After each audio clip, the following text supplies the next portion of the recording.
All right. Good morning. We are back with our first interview of the year with the Rural Efficient Business Program. I'm Felicia DePaula, Program Specialist with the New Mexico Economic Development Department. We have a special guest today, Oban Lambie, who is the president of Brownrice Inernet, and I'm also joined by John Winscott, Economic and Energy Diversification Coordinator with MNERD. The Rural Efficient Business Program is a partnership between EDD, New Mexico State University, and the New Mexico Manufacturing Extension Partnership. The program strives to assist rural small businesses and agricultural producers in New Mexico to reduce energy consumption, increase profits, and explore ways to implement renewable energy systems. So today we brought on Oban because he is going to talk a little bit about the Rural Energy for America program through USDA. What that program does is provides guaranteed loan financing and grant funding to agricultural producers and rural small businesses for renewable energy systems to make energy efficiency improvements. Agricultural producers may also apply for new energy efficient equipment and new system loans for agriculture production and processing. They have loan guarantees on loans up to 75% of total eligible project costs. This year, USDA alone has allocated $657,000 in REAP funding, supporting projects from Taos to Alamogordo and Raton, and I believe a couple in Deming. Oban and Brownrice Inernet are past recipients, and they're joining us to share the experience. Oban, there, I'm sorry, I'm talking about you in plural.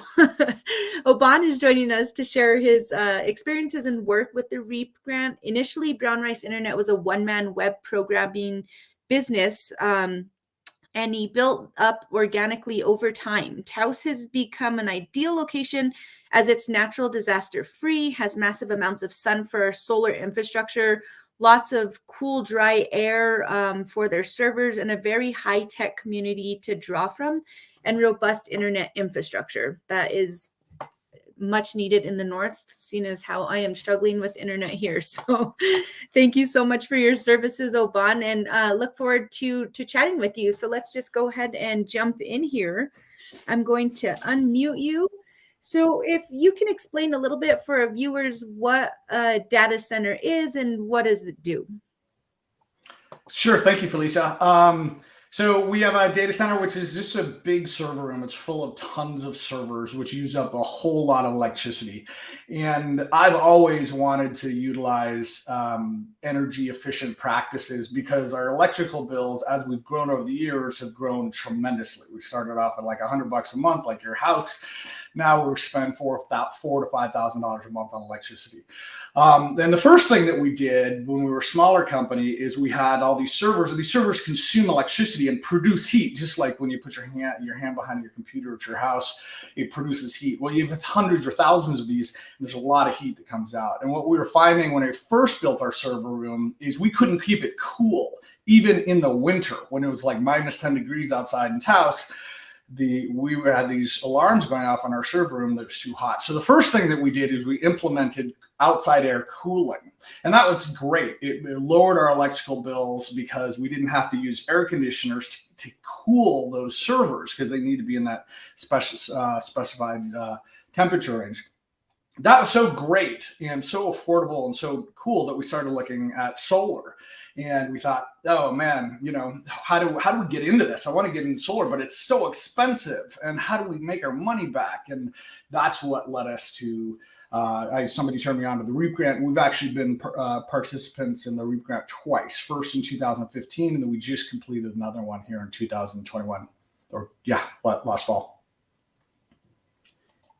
All right, so you guys are part of the statistics that we just shared. That's awesome. So what were the first steps of recognizing REAP funding would be a good fit, and how did you go about applying? Who did you reach out to? How did that work? Sure. Well, I'd heard about the REAP grant.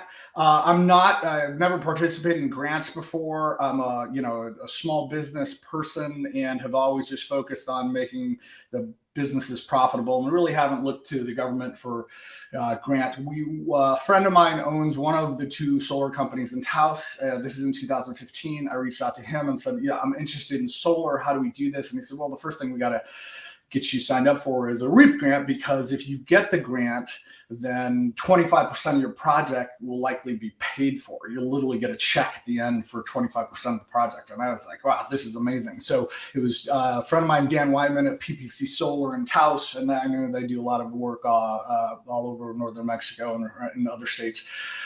So that's how I found out. I found out from the local solar installer.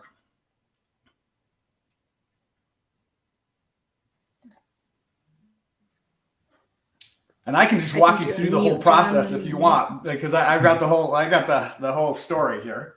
Yeah, and sorry about that. I was on mute. But yeah, checking out the Brownrice Inernet website, it's really cool. You have a production graph on your website with real-time solar statistics.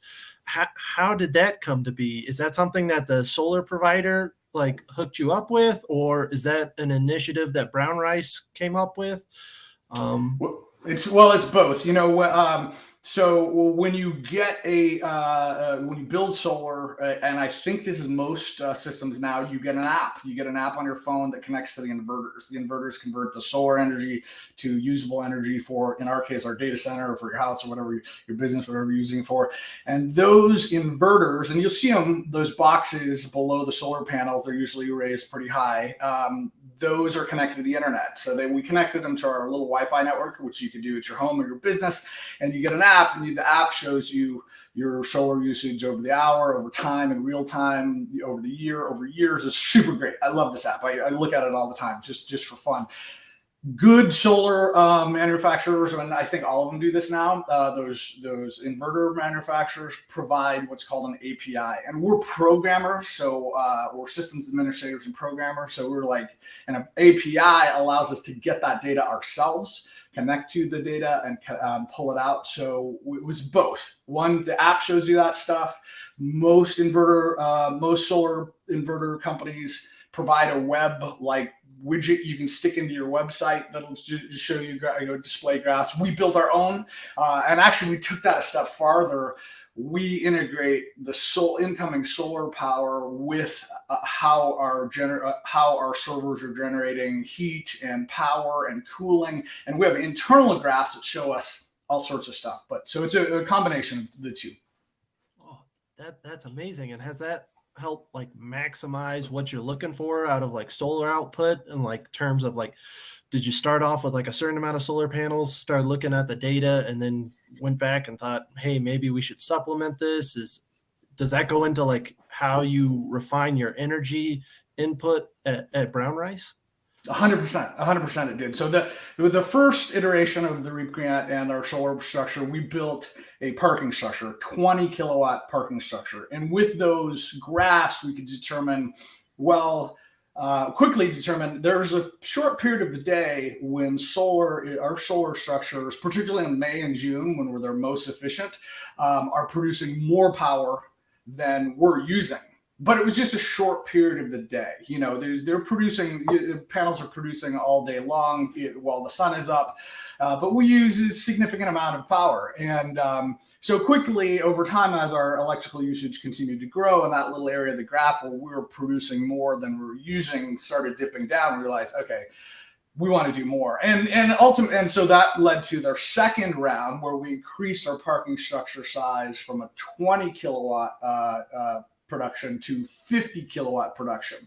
And that's again got us to a point where we're producing more electricity than we're using in certain parts of the day. So the graphs were instrumental in that. Otherwise, the only way to tell is your electrical bills, and that's a little tricky. And in Taos with Kit Carson Electric Co-op, you can see on your electrical bills when you are putting money back into or electricity back into the grid, because you get a little credit during those periods. But what you really are looking for is how much your electrical bill has decreased, because during the day, when you're producing a lot of power, we're not drawing as much from the grid, as much electricity from the grid, so the bill goes down. So those are the graphs are instrumental. They're super great, and people love them. They're a really good marketing thing.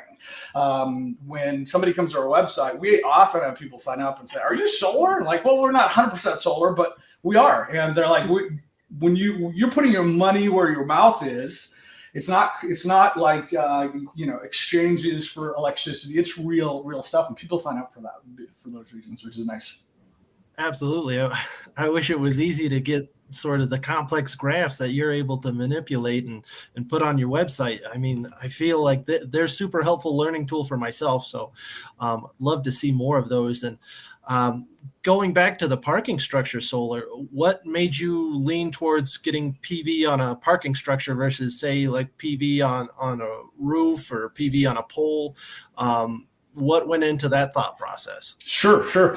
Well, our roof, we don't have much real estate. We're in a commercial building right in the middle of Taos, and we have parking spaces that we can't really remove. We've got to keep our parking spaces. Our roof, the other business I own Brownrice Inernet and Taosnet, which is a wireless ISP. And our roof, because of Taosnet, is covered with antennas. These little dishes that point all over Taos County. So our roof structurally wasn't able to handle solar and is full of other stuff that's critically important. So that's why I went with the parking structure. Of course, the parking structure, if we had a bunch of land, I would certainly love to put ground-based panels because they're so much less expensive. The only downside to the parking structure is the cost is increased a decent amount because you're building the structure. The great thing about the parking structure, though, is everybody loves to park under those solar panels, right? I mean, I don't know if you guys have them at your place, but man, it's almost like fights break out to park in their cars in the nice, cool shade. It's good stuff. So that's why I went with the parking structures. Well, absolutely. We've got some at Imnerd, and I'm sure if we were working in the office today, they'd be all taken with the snow coming down. Yeah. I completely understand. And then I wanted to touch real quick on the hot aisle and outside air cooling system at your data center. How did the idea behind that come about? Is that pretty common in data centers? Was this something that's relatively new? It seems like a great idea for one of these, especially since it sounds like they're getting super hot during the summer. Just wondering sort of how has that affected your utility bills? Yeah.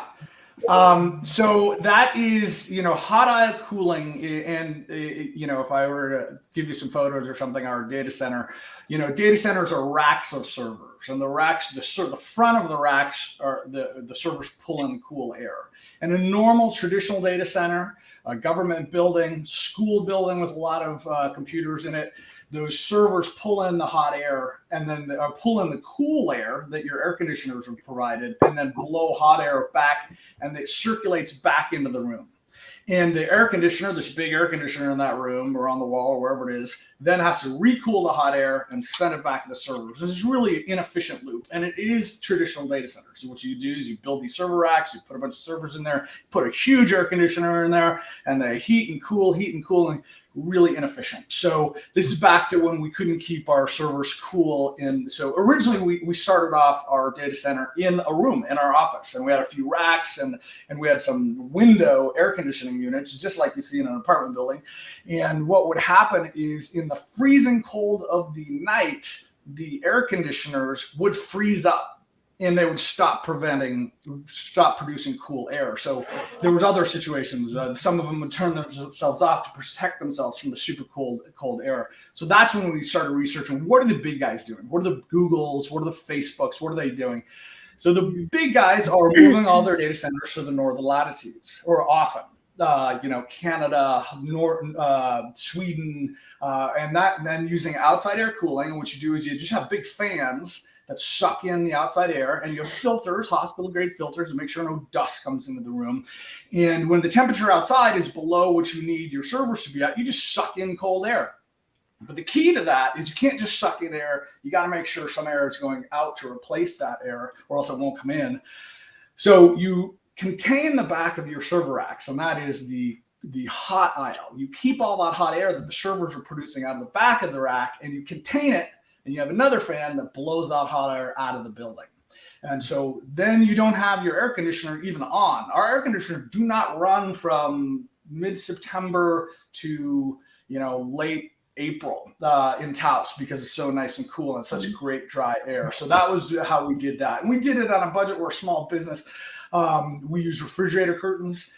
We had a contractor build some things for us so that we can contain those. And we had a local electrician build the fans, and we had local people put ducting in. So with the filters and all that, so that stuff is all great. Some data centers, some of the larger ones are built now in next to the ocean, and they use cool water, air cooling. I think the Facebook data center here in Albuquerque, they actually use water, and that was a big deal in New Mexico because the Facebook data center wanted to use so much water to cool their data center that the water's obviously an issue. So that was that.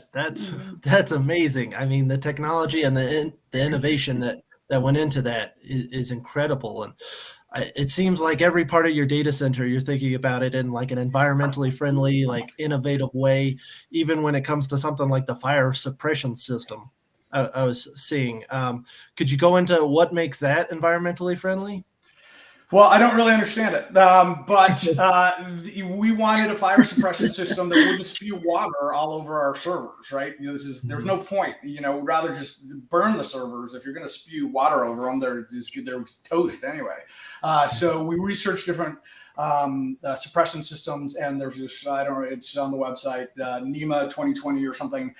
These companies we have this huge tank in our room, and if it detects smoke, it turns on, it releases the stuff. And apparently, it's one, you don't even have to turn off your servers. There's no water vapor involved. You can breathe it. They don't recommend that you do, but you can. And there's very little cleanup, and it doesn't negatively affect the environment. So it was like, oh yeah, this is what we want. Absolutely. And we think about, again, this is as if there's any small business owners listening, you're constantly trying to figure out, how do I do this the cheapest and most effective way? And this goes into the REAP grant as well. These things that we've implemented are primarily to save us some money. And even if I didn't like the earth, which I sure do, these things really help tremendously, particularly the REAP grant and solar, because that is a money maker. And if anyone here is thinking, oh, I don't know if solar actually makes money, I can guarantee you, it makes cash. $1,500 a month for us, and it does pay for itself, particularly when you get the REAP grant. You now have the New Mexico tax credit, 10% tax credit. You have double depreciation. It makes money quickly. And so all these little things are helping our little business make money or not lose money. And it's a side effect is that it helps with the planet, which is, fantastic, as well as marketing and all those other things. So Oban, now that you mentioned that's a good talking point. Where did you learn about like the tax incentives? How did you get in the knowledge about all of that? Because that's what we're hoping this program will do, is incentivize people to really take advantage of some of these, incentives around the state. But, what was your reason behind it? I learned about them from my accountant. And I believe that may be part of the REAP grant education. I don't remember. Again, my first grant was in 2015. The whole process was a learning process. But I think the solar installer said you got to check with your accountant about the tax breaks and those and the depreciation breaks and all these great things. And so I called up my accountant. He said, yeah. And this is when we started the original project. It was, I think the build started in like middle of summer. And my accountant said, stop paying taxes, stop withholding your taxes, because you're not going to have to pay anything more the rest of the year because of all the incentives that you're going to get because you built the solar panel. I was like, seriously? He's like, seriously. So I stopped all my withholding. And so that was, again, and that's the same thing I'm doing this year because we've expanded our solar, I've stopped paying taxes, which is significant, for a business that makes a little bit of money and pays taxes. Just the build alone saves you a bunch and it's not just it's tax credits. The New Mexico tax credit that's as good as cash. It's great stuff. So I don't remember exactly where I learned, but my accountant was like, stop paying taxes. So that was pretty okay. I'm learning this. Yeah.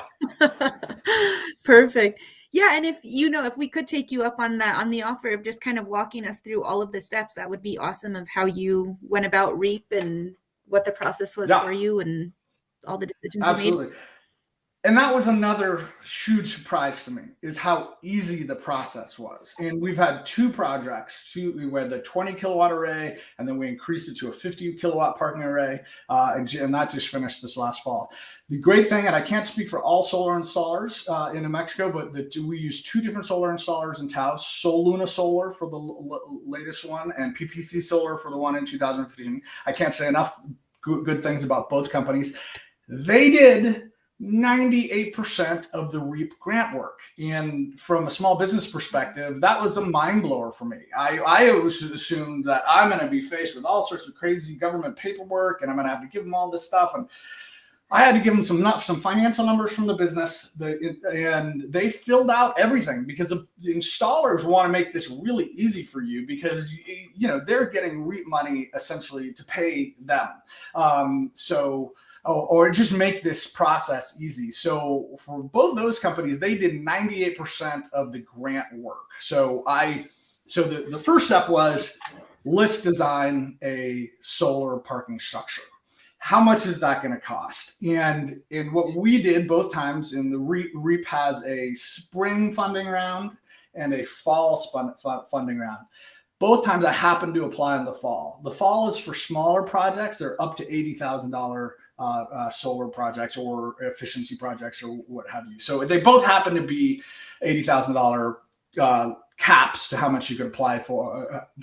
So that's what we went for. Okay, let's build an $80,000 solar parking structure. How much solar can we stick into that? So then the installers come by, they measure your property, they send it off to some solar engineering company, and they come back and they give you a schematic of what it'll look like and how much power it'll generate. And then you get all these numbers spread out over 30 years to show you how much money it's going to make and how much it's going to lower electricity bills. And it's like, okay, here you go. This is the deal. We believe this will qualify for a REAP grant. So at the end, you'll get 25% back. And then you start the application process, or they start the application process for the REAP grants. They begin the build. The only hard part is you got to come up with the money to build the solar structure, and then you get reimbursed by REAP. And I believe that REAP provides a loan, a USDA-backed loan guarantee, so that if you can't come up with the money, your bank can loan you the money, and the USDA will guarantee that if you default, that the USDA will pay them back. So there's ways around that. But anyway, we had a good year, so we had some cash. So we paid the solar installers. They built the structure. It took not very long. I mean, it's 2 weeks, 3 weeks for the whole entire thing to go up and plugged in and good to go. The other small thing you have to do is you got to get with your local electric company or cooperative or whoever it is, and you get an interconnect agreement. You got to give them the design schematic, and the solar installers do that for you. They provide it all for you. They give you a package. They'll take this over to your electric company. You take it over. You upload some documents, and then they give you an agreement document that says, yeah, you can sell electricity back to us, and this is what we will pay for it. And so you get this little, I submitted the documents. A week later, I got a signature, a document, and so I had the interconnect agreement. So once the project is up and plugged in and it's producing power, you get your apps, you get your solar graphs. It's all going super great. And then REAP calls you up and says, we got a check for $20,000 for you. Where should we put the money? And you're like, ah! So that's the whole process.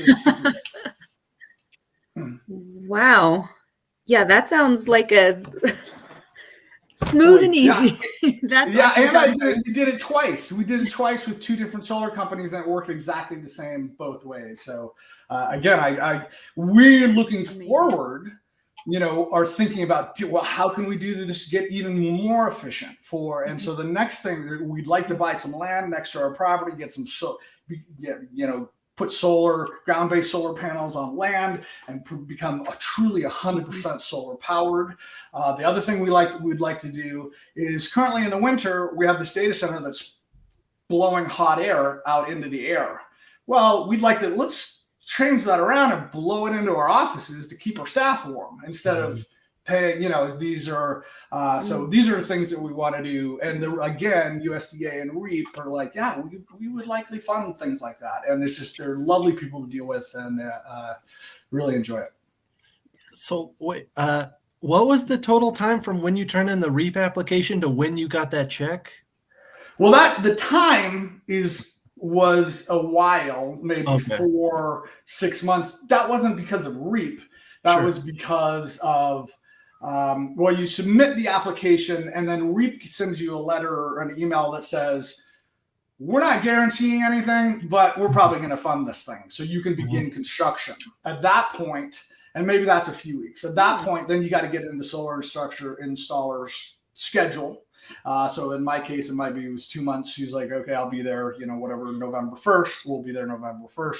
Then the build was actually 2 or 3 weeks.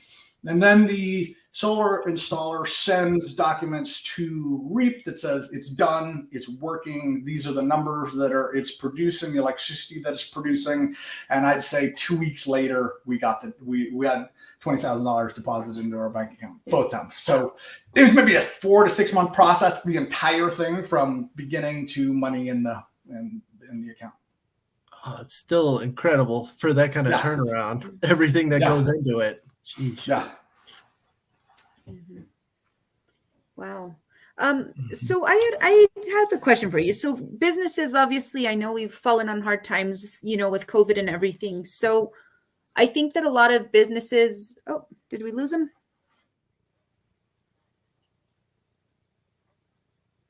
Shoot. Looks like he dropped off, right, John? Or is that just on my end? I don't see him. Yeah. Oh, there he is. Okay. Back in.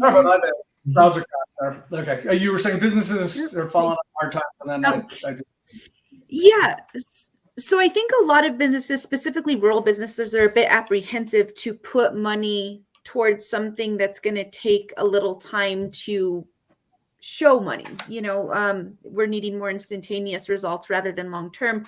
What would be your advice to rural businesses, who are wanting to go this route but are afraid because of financial instability? Yeah, it's a conundrum. I mean, and that's the issue with any type of upgrade to your business, whether that's solar, people, infrastructure. You've got to spend money to make money, and that's exactly the same with the solar REAP grant projects. My advice would be to talk to REAP. They're lovely people. They're very communicative. See what they offer. Because again, a guaranteed loan that's backed by the USDA, there's just about any bank will say, sure, we're going to loan you this money because the USDA is going to back it.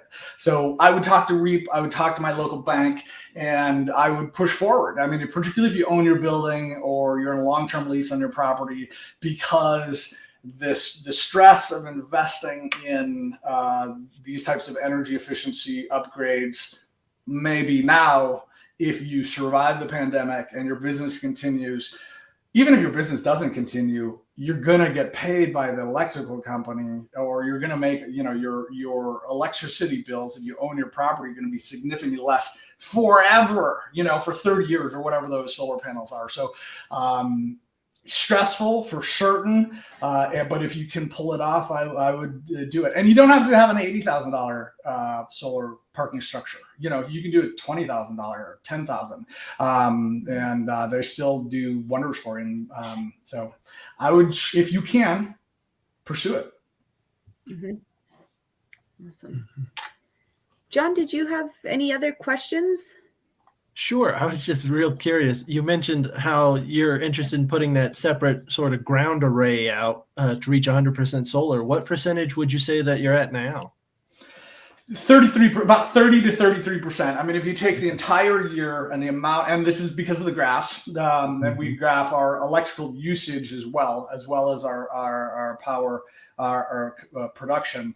We're over the course of a year, because obviously the panels aren't as productive in the dead of winter, and they're actually not they're productive, but in the real heat of the summer, the panels are a little less productive. We're about 30 to 33% solar powered over the course of a year. So if we were to buy some land, and again, and I don't remember the numbers, like if you were to build a solar parking structure like we did, I think it's something like, well, we can do the numbers. So it costs, the first solar parking structure cost $80,000 to get 20 kilowatts of solar power. The second one, so that's, I don't know how much that is per kilowatt, but our second one was $80,000, and that got us up to 50 kilowatts. So we spent $160,000, and we get 50 kilowatts worth of power. And whatever that ratio, that's our cost. That cost would go significantly down if we could just put the panels on the ground. We didn't have to build that parking structure. So I think we could get, we needed like another 100 kilowatts of power. And that we could do if the money and everything worked out and the land worked out, then we could be 100% solar powered 24 hours a day, 365 days a year. This does not mean that we're just going to run off solar. Of course, we do have grid power. We do have generators. We do have air conditioners. We're a data center. We can't have the power come off or turn off for a second. So that would be the goal. It would be, hopefully we get the land at an affordable price. We get a contractor or a solar installer to get us an affordable price for panels, for ground-based panels, and get us up to 150 kilowatts of generation. And we could truly say, hey, this is the real deal. We are actually using netting zero electrical over the course of a year. And of course, at that point, our electrical bills should be $0 as well, which is save us $4,000 to $5,000 a month. So that's what we're shooting for, and hopefully we can get that done in the next 3 to 5 years. Yeah, that's a great and a very ambitious goal, and I'm very excited to see how that would turn out. And my last question regarding that is, I know you've done this twice now. The interconnection agreement with the local utility, does that change, or has that changed between the two times that you've done it? Yes, it did. 100%. Okay. Yeah. So it used to be, and I'm speaking for Taos. I can't speak for Albuquerque and other electrical cooperative areas. In Taos in 2015, the first time we did this, they said, yeah, sure. Pump as much power into our grid as you want. We'll pay you back at a pretty good at the commercial rate. We were getting something like 6 or 10 cents a kilowatt hour, which is about what we paid when we sent power back into the grid, when we produced more power than our data center was using. And that was super cool. That has totally changed. Now in Taos, they actually will not accept new solar installations that send power into the grid. The grid is in Taos, and this is a kudos to Kit Carson Electric and Luis Reyes and the team up there they have encouraged so much solar production and built so much solar themselves, the electrical company that is, that their grid is actually struggling with that much power coming in, and I don't understand it all, but that much power coming in during the day from solar is now causing issues with their suppliers, with their grid network and those types of things. So they will not buy your electricity anymore. So you sort of want to shoot for peak production now to be right at your peak usage. And then moving forward, when this may be one of your next follow-up questions, is if we get the big array, we do 150 kilowatts, we're also going to need to invest in battery storage, because it doesn't make sense for us to produce that much more during the day and not be able to send it anywhere. So and battery storage is coming along. There's some very exciting companies that are coming along that are not incredibly expensive, that can store your solar generated power. And for a home or small business that's not a data center, it's great stuff right now. You can use 12-volt car batteries to store your electrical, and then at night pump it back into your home. And that's a lot of alternative off the grid homes, and Taos do that now. For us, because we're a data center, again, those 12-volt batteries are not super fast, meaning they can't switch from battery off to battery on very quickly. We need a real high specialized type of battery. So those are other things that we're looking at as well. Battery storage, so that we can store that generated solar during the day and then feed it back into our data center at night. So yes, it's changed dramatically. And again, as far as I understand, each electric co-op around the state does things differently, and I don't know how that works. Sure. And regarding battery storage, it sounds like you're kind of just starting to look into it. So I'm not sure if you might know this or not. But are any of the solar developers in the area working on any storage items, or are you looking for like separate storage companies or national storage? I've done both. Okay. The solar companies I've dealt with in Taos are both doing storage and have been for a long time. But again, it's typically for residences. Whereas, it doesn't matter if the servers are on 24 hours a day. So I actually talked to Tesla. Tesla has these huge batteries that they're deploying for governments and state agencies across the world. They said our batteries are not fast enough to keep servers up. So Tesla's like, and you don't make enough money. They also said that, kind of in a segue. So no Tesla. But there are other national companies that are coming out with electronic grade solar storage batteries, and I have been talking to a local installer, because you need to be supported by somebody local. If I just bought, even if there was some great national company and I bought the batteries directly, I need somebody local I can call up and say, hey, this isn't working right, or we need these things serviced. And I can't have somebody like, well, we're in Washington, D.C., we'll be out in a couple of weeks. Like, it needs to happen now. So whatever we do as far as storage, it'll certainly be in conjunction with local solar installers or battery specialists or whatever that is. Excellent. Awesome. Well, we're about at our time, Oban. Thank you so much for joining us. Do you have any closing sentiments for any rural businesses out there who are looking into this, or just any type of advice for business owners? I do, and I don't mean to. Again, I'm just a small business person, and I can't recommend REAP and USDA, this grant, highly enough.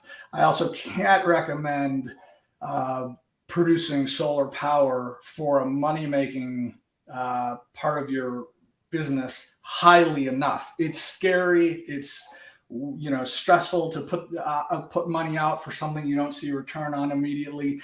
But the combination of the two, of the fact that you get a check at the end of it, and that the process is so easy, as I say all the time, even if I didn't like the planet, this is a moneymaker. So it's a moneymaker. So if you can pull it off, do it, and just contact the REAP people. I think you can just Google them and shoot them an email or give them a call. They're all lovely. I think they have more money to give away than people are applying for. That's my feeling. Maybe I'm wrong, but it seems that most people get these grants. So it's a great thing. I can't recommend it highly enough. And I thank you guys for putting on this webinar so that we can spread the word a bit. Sure. Yes. Well, thank you so much. I'm going to just close out here with a quick PowerPoint, and thank you again, Oban. Good luck with everything. Thank you so much. Great. Well, as Oban mentioned, REAP does have some funding. They have 2 competition periods annually, October 31st, which obviously is already closed out, and coming up is March 31st. That's all grant size requests up to $500,000. So both competition periods are based on eligibility of the project location, project type, and scoring prioritization. So if you have any questions about that, please feel free to contact me, and I will put you in contact with our local assistant or manager, I'm sorry, at USDA, which is Carlos, and he is super helpful. He has helped many businesses get this funding.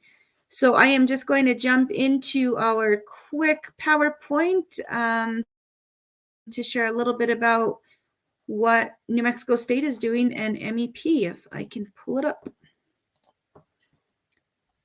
And I can't for some reason. Well, shoot, for some reason I am not able to pull it up, but I just do want to thank NMMEP and NMSU for any energy assessment needs. Please contact Jalal Registry, whose contact information I can provide. If anybody needs it, please just feel free to reach out to me. I will put my email address in the chat box. And John, if you can also share yours, that would be super helpful. And Grow New Mexico Manufacturing is a team of manufacturing and engineering experts that are available to assist manufacturers overcome barriers to growth. So for more information, please contact Jennifer Sensabaugh. And I just wanted to share a quick breakdown of how the REBP program works. And a lot of businesses have no idea how to work towards reducing energy and don't know where to start. A great start is logging onto our website, nmruralbiz.com. Identify what you're needing assistance with, an energy assessment, financing, working with MEP, whatever that looks like, we can connect you. So by utilizing our resources page and referencing past interviews like the one that you tuned into today, we can connect you to whatever partners you're needing, whatever partners you need assistance with. So again, I want to thank Oban. John, thank you for all of the technical questions. Learned a ton today. I hope everyone enjoys their snow day in northern New Mexico, and please tune in next month. We will have another rural business that we can just pick their brains. So I hope everyone has a great day, stay warm, and happy 2022.